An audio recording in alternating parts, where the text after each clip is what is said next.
4절부터 12절입니다.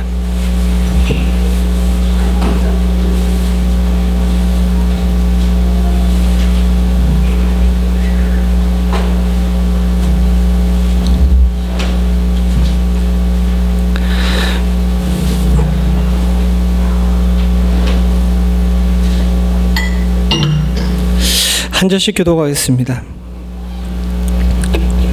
9장 4절 제가 먼저 읽습니다.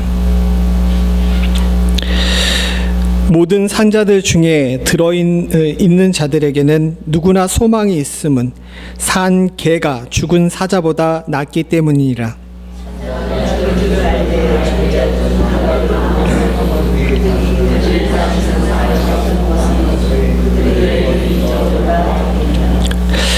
그들의 사랑과 미움과 시기도 없어진 지 오래니 해 아래서 행하는 모든 일 중에서 그들에게 돌아갈 몫은 영원히 없느니라.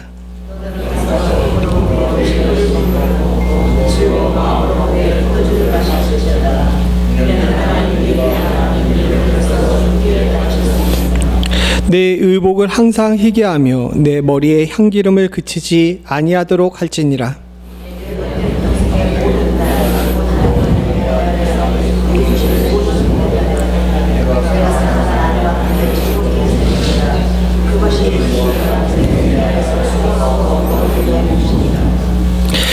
내 손이 일을 얻는 대로 힘을 다하여 할지어다. 내가 장차 들어갈 스올에는 일도 없고 계획도 없고 지식도 없고 지혜도 없음이니라.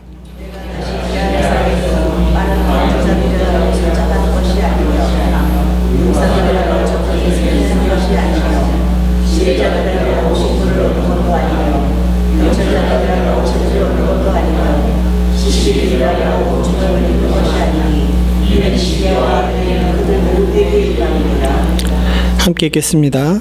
분명 사람은 자기의 시기도 알지 못하느니 물고기들이 재난의 그물에 걸리고 새들이 올무에 걸림같이 인생도 재앙의 날이 그들에게 호련히 임하여 거기에 걸리느니라. 아멘. 우리는 지난 4주에 걸쳐서 하나님께서 이루신 가정에 관해서 함께 생각해 봤습니다.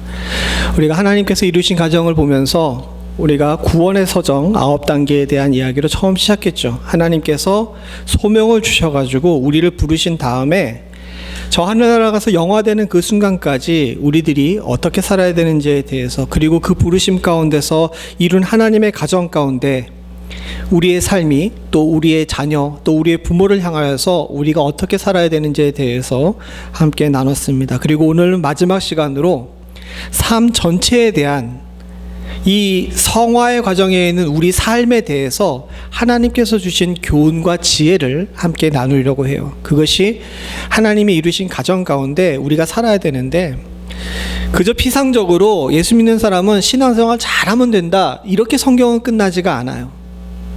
하나님께서는 우리가 영적인 세계에 속한 사람이기도 하지만 여전히 육적인 세계에 있는 존재라는 것도 간과하시지 않으십니다. 그렇기 때문에 하나님께서는 영적인 면에서 우리가 어떻게 살아야 되는지에 대해서도 분명히 말씀하고 계시지만 육적인 삶에 관해서도 하나님께서 기준을 정해 놓으셨어요. 그 기준 중에 대표적인 여러 가지가 있는데, 그 중에서 오늘은 전도서 9장에 나와 있는 말씀을 통해서 우리 삶에 대해서 우리가 어떤 자세를 가져야 되는지, 죄인이어서 죽었던 우리들에게 하나님께서 하나님의 자녀되는 은혜 가운데 새로운 생명 얻게 하셔서 얻은 삶에 대해서 우리가 어떤 자세를 가져야 되는지에 대해서 함께 말씀을 나누고자 합니다. 그 전에 우리 권사님 언제 오셨어요? 새벽에 오셨어요. 우리 권사님과 장로님께 너무 감사드립니다. 장로님 운전하시느라고 고생 많이 하셨습니다. 금요일날 4시 락스빌까지 가셨다가 토요일날 손주 졸업식 보시고 주일 성수하시려고 새벽같이 달려오셨습니다. 제가 이 말씀을 왜 드리냐면, 조금 있다가 삶에 대한 자세를 얘기할 때 권사님 예화로 듣게요. 미리 경고를 해야지. 예. 이 삶의 자세에 관한 이야기하면서 주신 말씀 중에 오늘 전도서 9장을 본다고 얘기했는데, 이 9장의 말씀이 사실은 어떤 사람들 입장에서 보게 되면 이게 영적인 말씀이냐라고 물어볼 수가 있어요. 근데 아까 전에 말씀드린 것처럼 영의 세계에 대한 이야기도 하나님께서 분명히 얘기하셨지만, 삶의 일반에 관한 지혜에 대해서도 하나님께서 우리들에게 분명히 조언해 주셨습니다. 왜? 삶이 제대로 되어 있어야 영의 세계를 지킬 수가 있어요. 삶이 망가졌는데 영의 세계가 건강할 수는 없는 겁니다. 반대로 영의 세계가 건강해지게 되면 고장났던 삶의 세계가 다시 회복되는 은혜가 있을 줄로 믿습니다. 그런 의미에서 볼 때 하나님을 아는 자녀들이 삶에 대해 어떤 자세를 가져야 되는지에 대해서 주님께서 말씀하시면서 첫 번째 얘기하신 것이 뭐냐면, 오늘 본문을 통해 첫 번째 얘기하신 게 뭐냐면 삶을 좀 귀하게 대하라는 겁니다. 이게 무슨 얘기냐 하게 되면, 세상에 많은 사람들이 삶이, 전도서의 제 주제가 인생이 허무하다, 모든 것이 헛되다라고 얘기하니까, 그래 헛된 인생? 그냥 그럼 적당히 살다가 가지, 이렇게 생각해 버리는 경우가 많다는 거예요. 그렇지 않다 하더라도 오늘날 많은 사람들이 인생이 허무하다고 얘기해서 삶을 가볍게 여기는 경우가 너무 많이 있습니다. 전 세계적으로 자살률이 제일 높은 나라가 어딘지 아십니까? 예? 우리나라가 미국이에요? 한국이에요? 아니에요. 정확하게 얘기하면 OECD 국가 중에서 자살률이 제일 높은 나라가 우리나라고, 더 자살률이 높은 나라는 따로 있어요. 저 남미에, 중남미에 있는 나라인데, 정확하게 제가 얘기는 안 하는 게 왜냐하면 1등 순위가 자꾸 바뀌어. 근데 그 동네 사람들은 왜 자꾸 죽냐 하면 삶이 너무 답답하거든. 먹고 사는 문제도 해결하기가 쉽지가 않을 뿐더러 문 밖에 나가게 되게 되면 갱들이 난리를 치니까 좀 그래요. 반대로 전체적으로 보게 되면 OECD 국가들이 대체적으로, 소위 말해서 잘 산다는 국가들이 대체적으로 많이 자살을 하는데, 그 사람들은 왜 자살을 할까요? 저 중남미처럼 삶이 너무 어려워서, 사회가 혼란스러워서 자살하는 것이 아니라, 그들은 왜 자살을 해요? 예? 예수님을 안 믿어서. 정답입니다. 그런데 왜 그들이 자살을 하는지에 대해서 사회적인 연구를 하신 분들이 보니까 인생에 대한 뭔가 기준이 없기 때문에 그렇다는 거예요. 꼭 그렇게 자살이 아니라 하더라도 오늘날 미국 사회 중에 가장 큰 문제 중에 하나는 총기 사고 같은 경우를 보죠. 1년에 미국에서 총기 사고로 죽는 사람 숫자가 4만 명이랍니다. 뭐 이미 이번 달로 2만을 넘었다고 그래서 올해가 그 레코드를 깨는 그런 해일 거라고 얘기를 하는데, 여러분 그 총기 사고에 관한 이야기를 들으면서 한 가지 관심을 가지고 봐야 될 것이 있어요. 그 총기 사고 낸 사람들 다 어떻게 됩니까?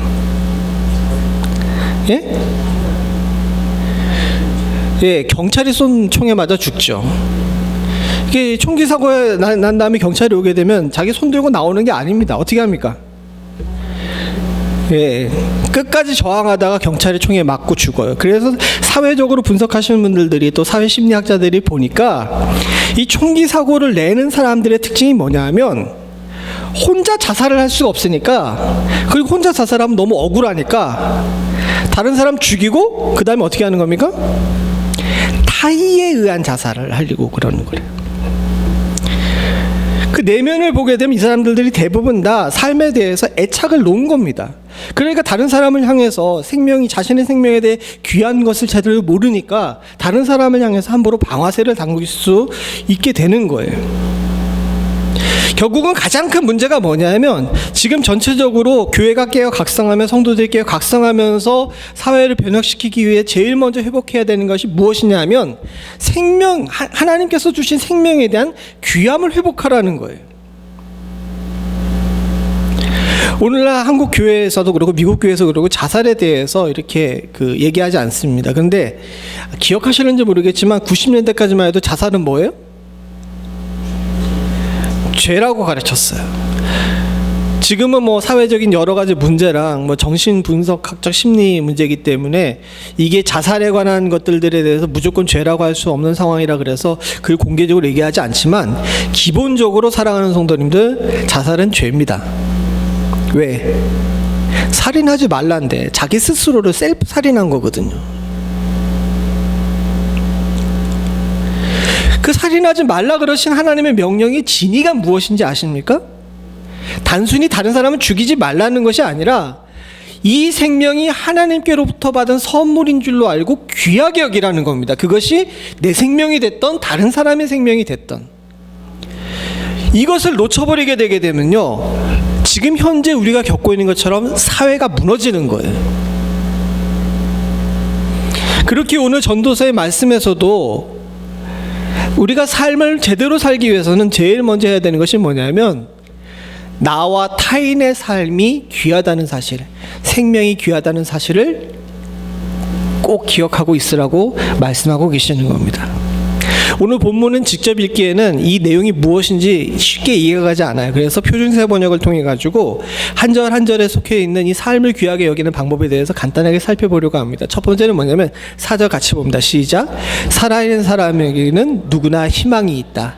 비록 개라 하더라도 살아있으면 죽은 사자보다 낫다.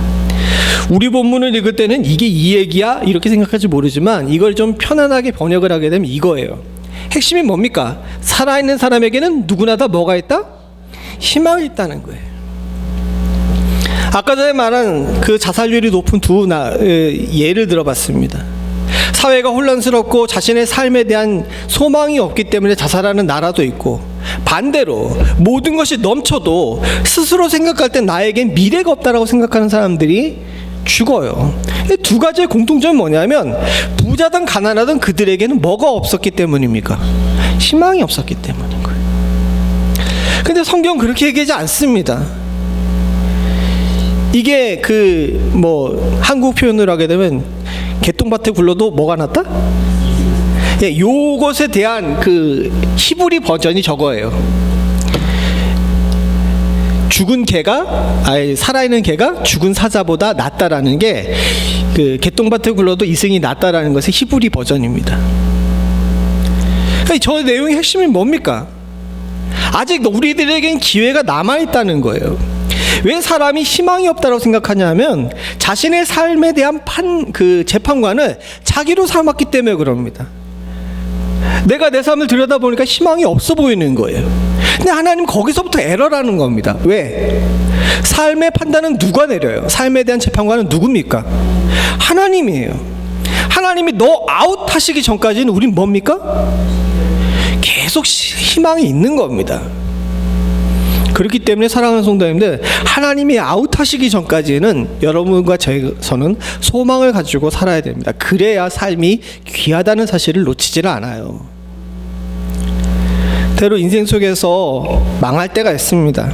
정서적으로, 육신적으로, 물질적으로 망할 때가 있죠. 근데 그래서 끝이라 그러게 되면 얼마나 인생이 허무하겠습니까? 그리고 하나님은 그렇게 생각하지 않아요. 다윗도 실패했었고 아브라함도 실패했었고요. 바울도 사실은 실패한 사람입니다. 그러나 다 아시는 것처럼 모세도 바울도 아브라함도 다윗도 그 실패한 가운데서 하나님께서 끄집어내셔가지고 그 인생의 다른 방면으로 하나님께서 더 높고 귀하게 쓰신 것을 우린 말씀 속에서 보지 않아요. 나이가 많아도 여러분 포기하지 마시기 바랍니다. 살아있는 동안에는 하나님께서 여러분들에게 희망을 걸고 계시는 거예요. 그러니까 주님께서 이제 그만 와라 하실 때까지 사랑하는 성도님들이 희망을 가지고 사시기를 간절히 축원합니다. 그래야 삶이 귀하게 여겨져요. 두 번째로 5절을 같이 봅니다. 시작. 살아있는 사람은 자기가 죽은 것을 안다. 그러나 죽은 사람은 아무것도 모른다. 죽은 사람에게는 더 이상 보상이 없다. 사람은 죽은 것들을 오래 기억하지 않는다. 표준세 번역을 한번 찾아보시는 게 좋을 것 같아요. 여기 아주 그 여러 가지 의미의 의미심장한 얘기들이 많죠. 근데 살아있는 사람은 자기가 죽을 것을 안다라고 이야기하게 되면 굉장히 슬퍼 보이지만, 그러나 죽은 사람은 그것도 못한다라고 이야기하죠. 이 안다라는 것, 인지할 수 있는 것, 기억할 수 있다는 것, 이 자의식이 있다는 것이 얼마나 귀하고 소중한 일인지 모릅니다. 자의식이 없으면 인형이고 로봇이에요. 그러나 우리들에게는 스스로 판단할 수 있는 능력을 허락하셨고, 좋고 옳음에 대해서, 그리고 바르지 못함에 대해서 구분할 수 있는 판단 능력을 하나님께서 허락해 주셨습니다. 이걸 귀하게 여기라는 거예요. 사람이 가장 비참할 때가 언제인지 아십니까? 죽을 때? 아니에요. 병원의 의사분들께서 이야기하시는데, 사람이 가장 비참할 때는요, 치매가 걸렸을 때래요. 자기가 누군지에 대해서 잃어버리고, 기억을 잃어버리고, 자기가 아는 사람들에 대해서 제대로 모를 때, 그래서 심지어는 생리작용조차도 제대로 관리하지 못할 때 인간이 아니라 동물이 돼버리고 말하고 움직이는 인형이 돼버리는 그런 상황이 됐을 때, 의사로서 인간의 존엄이 무엇에서 나오는지에 대해서 깊이 생각해 보게 된다는 거예요. 사랑하는 성도님들, 우리가 안다, 이 자의식이 있다는 거, 이걸 귀하게 여기시는 은혜가 있기를 소원합니다. 그리고 여러분들에게 총명을 허락하신 그 하나님의 계획에 대해서 놓치지 마시기 바랍니다. 내가 정신이 바르고 하나님을 알고 하나님께 영광 돌릴 줄 알며 또 세상에서 무엇이 옳고 그른지를 알 수 있는 그런 능력을 가진 것은 하나님께서 여러분들을 아직도 귀하게 여기시고 여러분들의 생명이 지금도 온전히 작동하고 있다는 증거예요. 이걸 놓쳐버리게 되게 되면 아무에게나 방아쇠 당기는 그런 사람들이 됩니다. 지금 사회는 이걸 좀 제대로 회복해야 돼요. 그리고 이 삶을 귀하게 여기는 세 번째 방법으로 뭐라고 얘기했냐면, 죽은 사람에게는 이미 사랑도 미움도 야망도 없다. 세상에서 일어나는 어떤 일에도 다시 끼어들 자리가 없다라고 이야기합니다. 근데 여기 세 가지 감정이 나옵니다. 사랑, 미움, 야망인데, 여러분, 이 사랑, 미움, 야망이 좋은 감정이에요, 나쁜 감정이에요? 예? 제가 이 말씀을 왜 드리냐면, 사랑은 좋은 감정이고 미움은 나쁜 감정이고 야망은 중립적인 감정이라고 이렇게 사람들이 생각을 할 텐데, 적어도 전도서에서만큼은 이 세 가지가 다 나쁜 감정이에요. 다른 성경에서는 이게 분리가 됩니다. 대체적으로 사랑은 긍정적인 단어이고 미움은 부정적인 단어이고 야망 같은 경우는 이제 그 중립적인 감정이라고 이야기할 수 있는데, 적어도 전도서에서만큼은 이 세 가지 감정이 다 나쁜 감정이에요. 그런데 여기서 이렇게 얘기하는 이유는 뭐냐면, 이런 나쁜 감정마저라도 알 수 있는 것이 우리에게 있어서는 정말 복된 일이라는 겁니다. 사실은 이 감정이 있다라는 것은 뒤에 나와 있는 6절 마지막에 나와 있는 것처럼 자기 자리가 있다는 뜻이거든요. 여러분, 고통을 느낀다는 것 자체도 감사하실 수 있기를 바랍니다.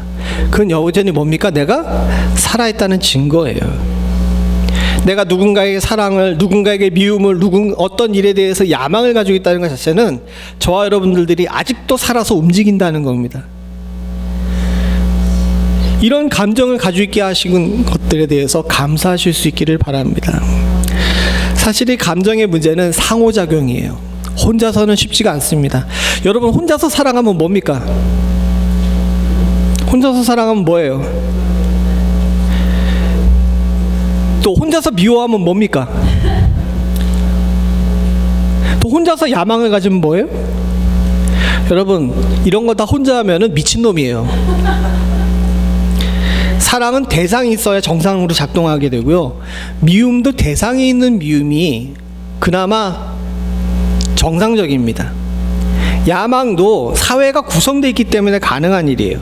저기 나와 있는 이 이 감정의 세 가지를 이야기하는 것 자체가 뭐냐면 우리가 누군가와 관계를 가지고 있는 삶에 대해서 귀하게 여기라는 것입니다. 그래야 우리의 삶이 귀하다는 걸 알아요. 그래서 마지막에 뭐라고 얘기하면 자리의 이야기가 나오는 겁니다. 제 경험 삼아 볼 때 인생 속에서 여러 가지 어려운 일들을 겪을 때가 많이 있습니다. 근데 그 중에서 아주 힘들었던 때가 있었어요. 지금부터 한 18년 전에 이제 미국으로 유학 아닌 유학을 오게 됐습니다. 2007년 12월 24일 날 여기 미국에 도착을 했는데, 제 사실은 교회에서 사역을 하다가 제가 원하지 않았는데 교회에서 1년 유학 비용을 대준다고 저를 이제 내보낸 거예요. 뭐 좀 상황이 좀 그렇게 됐습니다. 막 교회에 조금 전까지만 해도 온 교회가 죄송한 얘기인데 온 교회 내에서 제가 중심적으로 역할을 하면서 이렇게 사역을 했어요.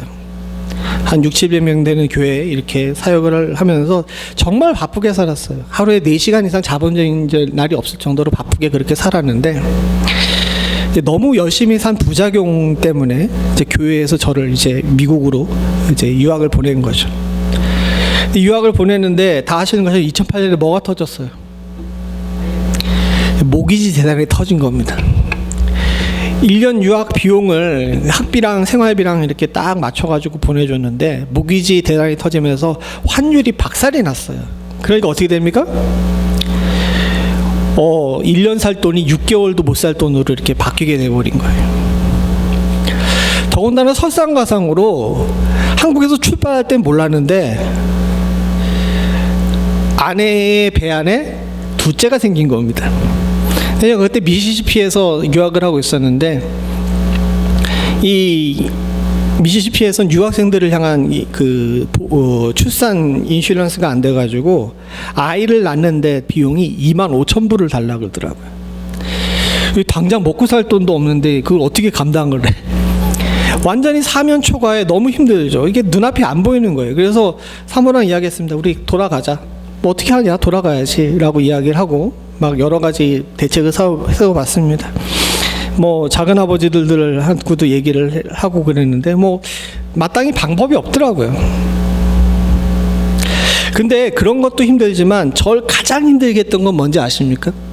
가장 힘들게 했던 건 뭐냐면, 불과 몇 개월 전까지만 해도 바쁘게 살면서 많은 사람들 중심으로 살던 제가 저 미시시피 촌동네에 가니까 정말 아무것도 없어.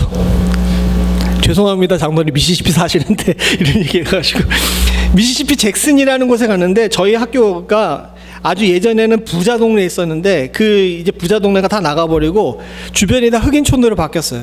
주의사항이 뭐냐면 그 학교 바깥을 나가지 말라는 거야. 온 동네가 흑인 동네인데 저희 학교에만 아프리카에서 온 선교사님 한 분, 아프리카에서 온 전도사님 한 분이랑 앞에서 시큐리티 가드하는 그 두 분만 흑인이고 다 백인이에요. 그러면서 학교 바깥을 나가지 말라는 거예요. 거기 갇혀가지고 이렇게 있는데 인생이 너무 비참하게 느껴지는 거예요. 심지어 저는 더 비참하게 느껴진 건 뭐냐면, 그때만 해도 머리가 좀 수북했는데 이제 2~3개월이 지났으니까 머리를 잘라야 되잖아요. 근데 여기는 그래도 미장원이라는 게 좀 있지만 거긴 미장원이 없으니까 제 머리를 누가 깎았을까요? 사모가 잘 깎았을까요? 못 깎았을까요? 여러분, 상상 이상의 일이 제 머리 위에 벌어졌습니다. 완전히 연구가 이렇게 하나 있는 거예요. 반듯하게 매일 양복 입고 다니면서 온 사람들 중심에서 일하던 제가 어느 날 갑자기 저 미시시피 총동네에서 아무하고도 대화를 못하고, 영어를 잘하는 것도 아닌데 다 백인 아저씨들인데 거기다가 머리까지 연구로 깎아놨으니 제가 얼마나 비참하게 느껴졌을 거예요. 그런데 어떻게 하다 보니까 한국에서 사역할 때 저랑 같이 동역하던 후배 목사가 캘리포니아에서 제가 여기 있다는 사실을 알고 자기 교회에 빈자리가 생겼다고 저한테 빨리 오라는 겁니다. 그래서 부랴부랴 막 짐을 싸가지고 갔는데, 그때 당시에는 워낙 목사들이 이제 그 비자 문제로 여러 사건을 쳐가지고 학교에서 안 보내줘요. I2N이라는 게 있어가지고 그것이 있어야지 비자가 유지가 되는데 학교에서 학교 위수 지역을 떠나면은 그 I2N을 갱신 안 해주겠다는 것이 원칙이었습니다. 유일하게 해결할 수 있는 방법은 제가 빨리 종교 비자를 하고 또 이 I2N에서 종교 비자를 옮겨가는데 학교가 허락을 해줘야 되는 거예요. 근데 다들 안 해줘요. 그런 가운데 제 담당 교수를 찾아갔어요. 지금은 소천하셨는데 제 담당 교수이자 그 인터내셔널 과정 이 디렉터이신 그 라이슨 교수님이라고 계시는데 그분한테 찾아가서 제 사정을 얘기했습니다. 지금 상황이 이렇게 됐는데 내가 미국에서 공부를 계속하려면 저기를 가야 된다. 어떻게 해야 될지 잘 모르겠다. 솔직하게 얘기해야 되면 내가 지금 자존감이 많이 떨어져가지고 이것이 하나님께서 내게 주신 길인지 아닌지도 잘 모르겠다라고 이야기하면서 그냥 그분 앞에서 하소연하다시피 얘기를 했어요. 물론 제가 영어를 잘 못해가지고 제대로 전달이 되는지 모르겠는데 하여튼간 그분한테 그렇게 얘기를 했는데 그 교수님께서 우리 목사님 잠깐 저랑 같이 기도합시다 이렇게 하시더라고요. 제 손을 붙잡고 기도를 하셔요. 너무 간절하게 기도하시는 거예요. 근데 솔직하게 얘기하면 절반은 못 알아들었어. 너도 너무 힘든 데다가 워낙 빠르게 기도하셔가지고 뭔 소리인지 알아들을 수가 있나. 근데 너무너무 간절히 기도하시는 걸 제가 느꼈어요. 그러고 나서 이 목사님이 일어나가지고 목사님 잠깐 안아봅시다 이렇게 얘기하시는 거예요. 근데 솔직하게 얘기하게 되면 저는 워낙 유교적인 집안에서 자라나서 그런지 모르지만 한국에서 누구를 안는다는 것 자체에 대해 굉장히 거부감이 심했습니다. 근데 그 교수님께서 일어나셔가지고 저한테 한번 안아보자 그러시더라고요. 근데 솔직히 별로 안기고 싶지 않았어요. 여러분 죄송한 얘기지만 미국 분들 그리고 또 우리 교수님께서 덩치가 크셨는데 미국 분들 덩치가 크신 분들은 공통적으로 일어나는 특징이 있죠. 뭡니까? 아무도 경험을 안 해봤나? 암내가 심하게 나거든요. 그래가지고 별로 이렇게 안기는 걸 좋아 안 했는데 그날은 따라 저도 그렇고 교수님도 그렇고 기도하는 동안에 너무 성령 충만한지 모르지만 교수님이 안아봅시다라고 이야기하는데 제가 아무 얘기 안 하고 그냥 안겼어요. 저보다 덩치가 훨씬 크신데 그분께서 이렇게 안아가지고 꼭 안아주시는데 제가 6개월 동안 느꼈던 그 심리적인 압박감이랑 그 혼자 됐다는 이런 절망감 그리고 이제 이 끝났다라는 이런 뭐라 그래야 되나 이 바닥을 뚫고 들어가는 그런 감정이 한꺼번에 싹 사라지는 느낌이 들더라고요.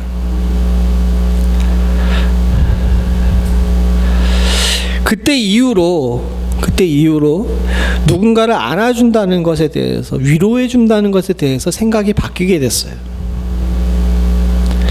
물론 오늘날에는 다시 또 뭐 그 성적인 문제 때문에 이런 부분에 대해 조심해야 된다라고 이야기하지만 그때 그 교수님께서 저를 안아주시면서 위로하면서 내가 사인해 줄 테니까 가서 사역 잘하시고 아이 잘나십시오라고 이야기하는데 그때 이 느꼈던 감정이 지금도 기억에 생생합니다. 그 뒤에 얼마 안 돼서 이 교수님께서 당뇨가 걸리셔가지고 이제 하늘나라로 가셨는데 지금 어떻게 보게 되면은 제가 그동안 미국에서 계속 사역할 수 있는 데 대해 가장 크게 역할을 하신 분이 그분이셨어요. 제가 이 말씀을 왜 드리냐면 사랑하는 성도님들 사랑도 미움도 야망도 혼자 지킬 수는 없는 일입니다. 그래서 하나님께서 우리들의 가정을 주신 거예요. 여러분 교회 안에서 혹시나 미움이 생깁니까? 아니면 감사한데요. 여러분 미움이 생겨도 감사하세요. 하나님께서 여러분들을 살아있게 만드시는 일입니다. 사랑이 생기면 더 감사하세요. 얼마나 좋고 감사한 일입니까? 교회 안에서 하나님 일 더 열심히 하고 싶은 야망이 생기잖아요. 사랑하는 성도님들 이건 주님께서 주신 축복인 줄로 아시길 바랍니다. 이를 위해서는 사랑하는 성도님들 나 혼자만이 아니라 내 삶이 귀하게 여기는 건 마찬가지로 다른 사람의 삶이 귀하게 여겨지도록 다른 사람의 감정을 살려주실 수 있는 그런 은혜가 있기를 소원합니다. 그런 의미에서 옆에 있는 분들 한번 꼭 안아주세요. 당신 너무 귀해 하고 한번 안아보라니까 빨리. 예. 우리 유장로님하고 양권사님이 참 알아보시면 참 좋을 텐데. 예. 당신 너무 귀해라고 이야기하면서 안아주는 것, 그러면서 우리 안에서 서로 사랑, 때로는 미움, 야망이 다시 살아나게 된다면 우리의 삶이 귀하고 내가 지금 소중한 사람이구나라는 사실을 다시 한번 점검할 수 있는 은혜가 있을 줄로 믿습니다. 더불어서 사랑하는 성도님들, 삶을 귀하게 여기는 것만큼 삶을 기쁘게 여겨야 돼요. 즐겁게 여겨야 됩니다. 오늘 본문에 보게 되면 7절, 8절, 9절, 10절을 통해 가지고 이 말씀이 나오는데, 우선 7절을 한번 보죠. 7절 같이 봅니다. 시작. 너는 가서 기쁨으로 내 음식물을 먹고 즐거운 마음으로 내 포도주를 마실지어다. 이는 하나님이 내게 하는 일들을 벌써 기쁘게 받으셨음이니라. 삶을 대할 때 우리가 기쁘게라고 이야기하면서 표준세 번역에 보니까 지금은 하나님이 라고 이야기합니다. 지금은이라고 얘기했어요. 지금 현재 여러분들의 삶에 대해서 하나님께서 좋게 여기고 계시다는 사실을 잊지 않으셔야 됩니다. 즉 지금 내가 어떤 직업을 가지고 있고 어떤 삶을 산다 하더라도 이것은 모두 다 하나님께서 지금 여러분들에게 허락하신 은혜예요. 제가 수요일날도 여러 성도님들과 나누는데, 사람이 망하는 이유는 은혜가 모자라서 망하는 것이 아닙니다. 뭐가 넘쳐서 망해요? 교만이 넘쳐서 망하는 거예요. 은혜가 모자라서 망하는 것이 아니라 교만이 넘쳐서 망하는데, 그렇게 된 원인이 뭐냐면 지금 현재의 나의 삶에 대해서 하나님께서 어떻게 평가하시는지를 잘 모르기 때문에 그렇습니다.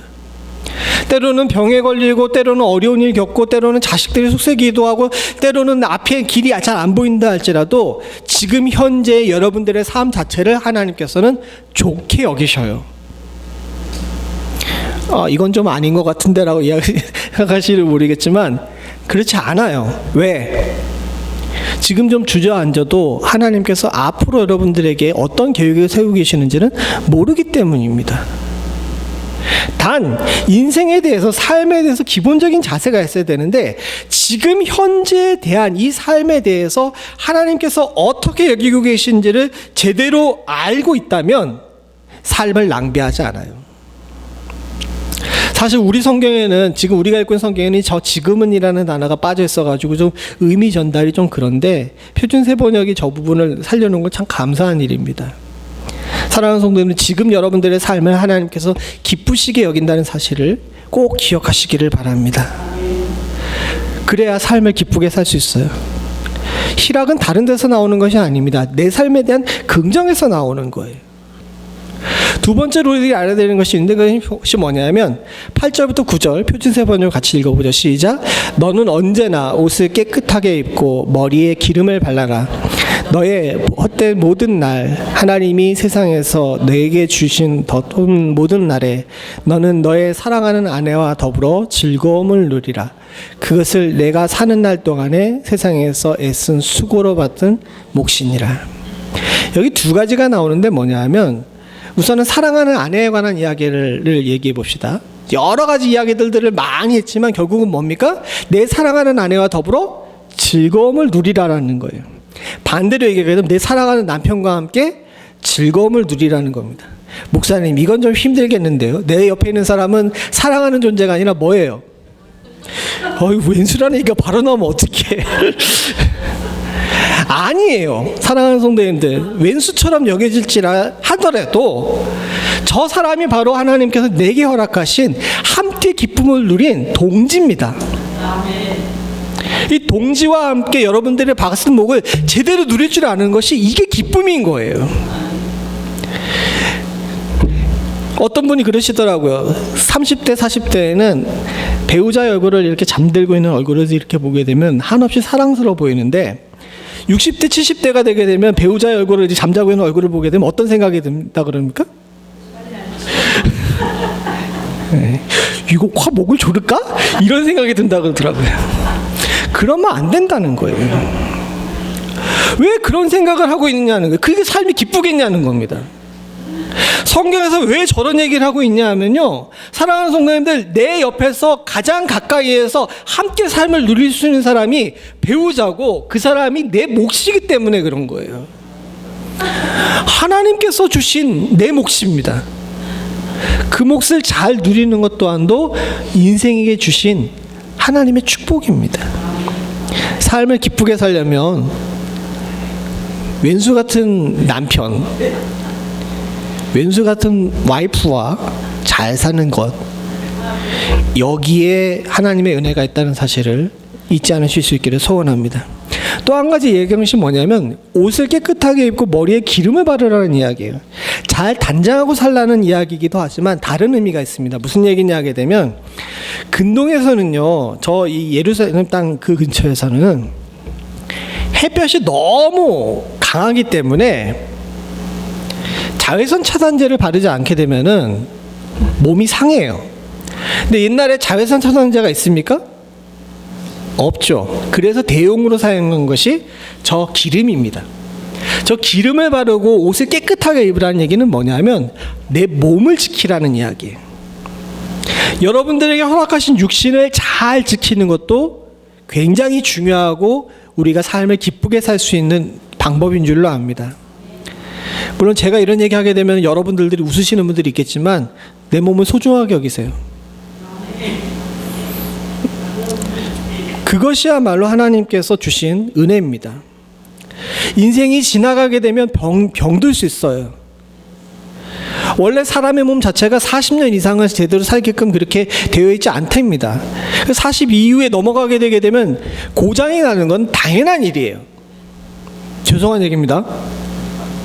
그러나 사랑하는 성도님들, 우리가 함께 같이 기억해야 되는 것이 있는데 그게 뭐냐면 이 고장난 몸이라 할지라도 잘 고치고 잘 관리하고 사는 것이 하나님께서 우리들에게 주신 명령이자 우리 몫으로 받은 귀하고 복된 기쁘게 사는 방법임을 잊지 않을 수 있기를 소원합니다. 매일매일 아프면서 오래 살아봐야 뭐해요? 라고 이야기하시는 분들이 있는데 아니에요. 하나님 그렇게 말씀하시지 않습니다.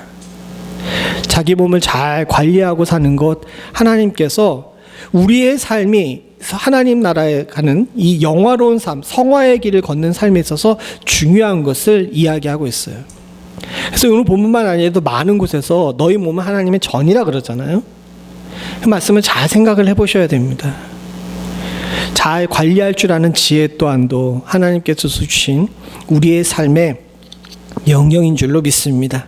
기쁘게 살기 위해 건강 잘 챙기실 수 있기를 바랍니다. 그리고 10절에 보게 되면 10절 같이 봅니다. 시작. 내가 어떤 일을 하든지 내 힘을 다하여 하라. 내가 들어갈 무덤 속에서 일도 계획도 지식도 지혜도 없다. 삶을 기쁘게 살기 위해서는 현재의 삶이 충실해야 됩니다. 그런데 힘을 다해서 하라고 이야기하면서 뭐라고 얘기하냐면 무덤 속에는 일도 계획도 지식도 지혜도 없다라고 이야기해요. 이 얘기는 뭐냐면 오늘 해야 될 일을 뒤로 미루는 일이 있어서는 안 된다는 겁니다. 더불어 중요한 것이 뭐냐면요, 저 지식과 지혜라는 이야기를 할 때 우리가 마땅히 지켜야 될 율법 같은 일들에 대해서도 힘을 다하여 해야 된다는 사실에 대해 이야기하고 있습니다. 저기 일 계획은 세속적인 면에 관한 이야기라면 지식과 지혜는 좀 영적인 면에 관한 일이에요. 저 얘기를 그래서 지금 현재의 일로 좀 의역해서 해석한다면 뭐냐면 세상의 일도 영적인 일도 뒤로 미루지 말고 지금 당장 힘을 다해서 하는 것이 삶을 기쁘게 사는 방법이라는 겁니다. 제가 아까 전에 예화를 든다는데 우리 권사님 장로님께서 이 주일에 이 전을 지키기 위해서 먼 거리를 달려오셨어요. 낙새비까지 9시간. 쉬운 일이 아니에요. 그러나 왜 그렇게 하셨을까요? 또 여러 성도님들이 지금 가정일평과 사정을 제가 잘 알고 있는데도 불구하고 주일날 이 자리를 지키기 위해 최선을 다하신 거 압니다. 왜 그렇게 하셨어요? 사랑하는 성도님들, 기쁘게 살기 위해서입니다.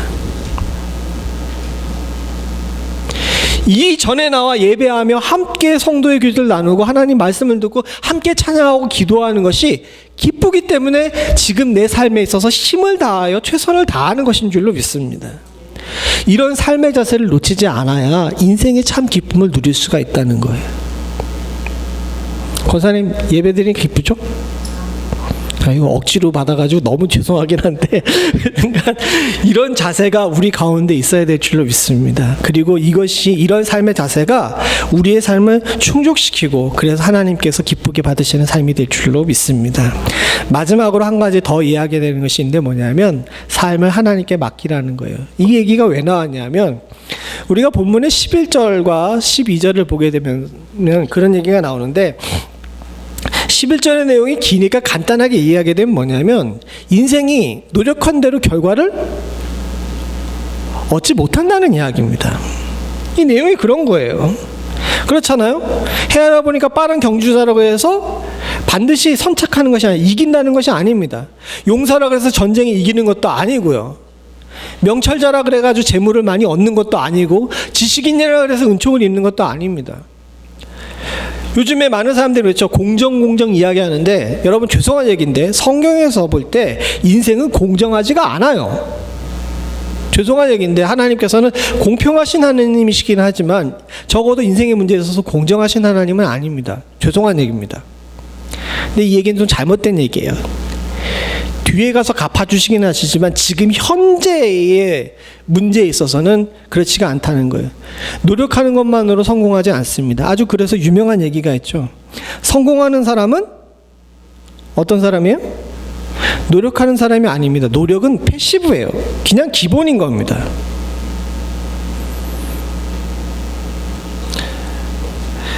성경에서 얘기할 때 보게 되면 뭐라고 얘기했냐면 이 노력하는 문제로 있어서 우리가 누리는 것이 아니라 12절 맨 앞부분에 보게 되면 이게 뭡니까? 같이 봅니다. 시작. 분명히 사람은 자기의 시기도 알지 못하니 라고 나옵니다. 사람으로는 자기가 그 일에 대해 결정할 수 없다는 사실에 대해서 알고 인정해야 삶이 기쁘고 삶이 귀할 수가 있는 거예요. 처음으로 돌아가 보게 되면 왜 삶이 기쁘지도 않고 왜 삶이 귀하게 여기지도 않느냐 보게 되면 아까 얘기한 것처럼 판단자가 누구였기 때문에 그렇습니까? 나였기 때문에 그런 겁니다.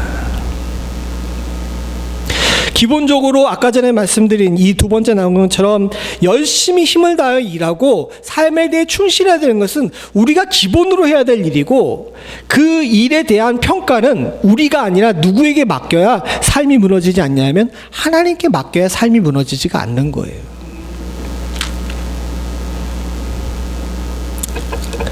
앞으로 저와 여러분들이 사는 날 동안에 어떤 일이 있을지 모릅니다. 지혜자이고 명철자이신 여러분들께서 은총과 은혜를 누리지 못할 수도 있겠죠. 그러나 사랑하는 성도님들 거기에 매여 살아서 인생 망했다고 생각하시지 말기 바랍니다. 만약에 그렇게 된다 하더라도 하나님의 가정 안에는 여러분들은 귀한 분들이에요. 그리고 하나님의 가정 안에는 여러분들은 기쁘게 살 자격이 있는 자들입니다. 여러분들의 삶에 대해서 누가 먼저 평가하게 놔두지 마세요. 그리고 여러분들 자체도 여러분들 삶에 대해서 먼저 평가하지 마시기 바랍니다. 여러분들의 삶에 대해 평가하는 분은 오로지 하나님 한 분뿐이시고 그분은 지금 여러분들을 다 보고 계시는 줄로 믿습니다. 이 땅에서 못 갚으신 것, 이 땅에서 못 누리는 것은 저 하늘나라에서 주실 것이고 그리고 이 땅에서 하나님께서 약속하신 거는 하나님께서 늦든 또 거리가 멀든 상관없이 적절한 시기에 적절한 방법으로 채우실 줄로 믿습니다. 이게 하나님의 공의예요. 그리고 이것이 하나님께서 우리를 성화하게 만드시는 일인 줄로 믿습니다.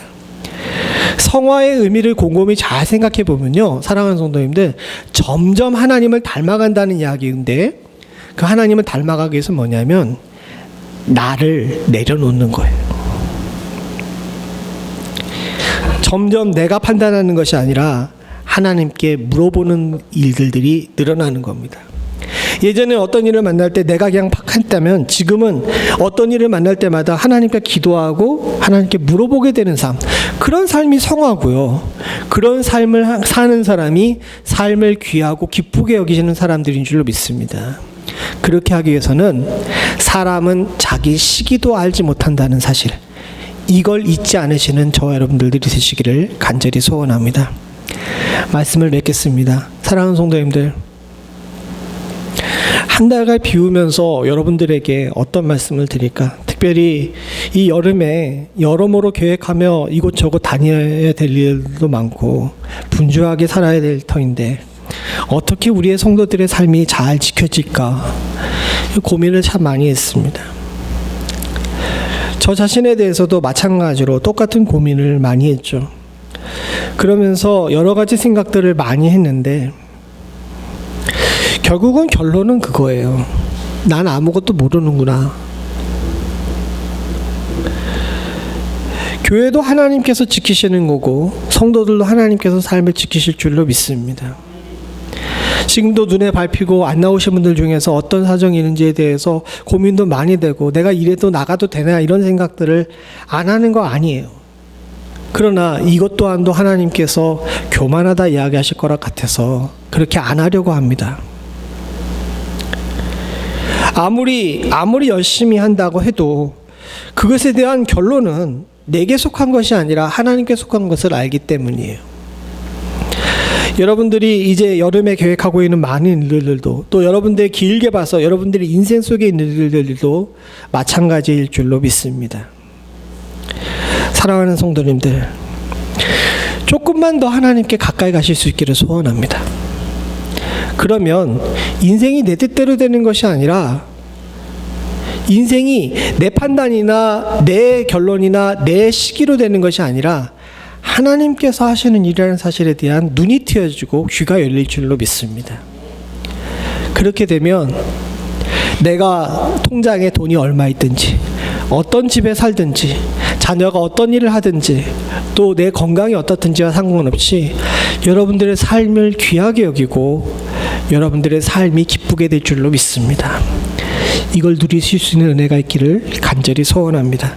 같이 기도하시겠습니다. 하나님 아버지, 은혜 중에 사랑하는 성도들과 함께 신앙생활하게 하시고 말씀을 나누며 기쁨의 찬송과 주님 간구의 기도를 하나님께 드리게 하심을 감사드립니다. 사랑하는 성도들의 삶 하나하나가 하나님께서 받으시는 귀하고 복된 일인 줄로 믿습니다. 사랑하는 성도들이 삶을 귀하게 여길 줄 아는 지혜를 갖게 하여 주시옵고 더불어 삶을 기쁘게 살 수 있는 용기 또한도 허락하여 주시옵소서. 우리의 삶의 자세에 대해 다시 한번 점검해 봤사오니 사랑하는 성도들과 부족한 종에게 은혜 허락하여 주시사 하나님께서 말씀하신 대로 영적인 세계뿐만 아니라 육적인 세계에서도 하나님께서 기뻐하시는 삶 살 수 있는 은혜가 저희들 가운데 있을 수 있도록 주여 도와주시옵소서. 아버지 하나님, 최선을 다해 살고 있는 것 아시는 줄로 믿습니다. 사랑하는 성도들이 영의 문제에도 육의 문제에도 최선을 다해 살고 있사오니 하나님, 비록 우리가 시와 때는 잘 알지 못하지만 하나님께서 마땅히 그 공의 가운데 우리의 삶에 역사하시는 것을 믿고 살 수 있는 저희들 되게 하여 주시옵소서. 사랑하는 성도들과 동행하는 주의 귀하고 복된 은혜가 날마다 충만하며 우리 안에 내주하시는 성령님을 통하여서 우리의 삶이 지켜줄 줄로 믿사옵고 모든 말씀 예수님의 이름으로 간절히 기도드리옵나이다. 아멘. 다 자리에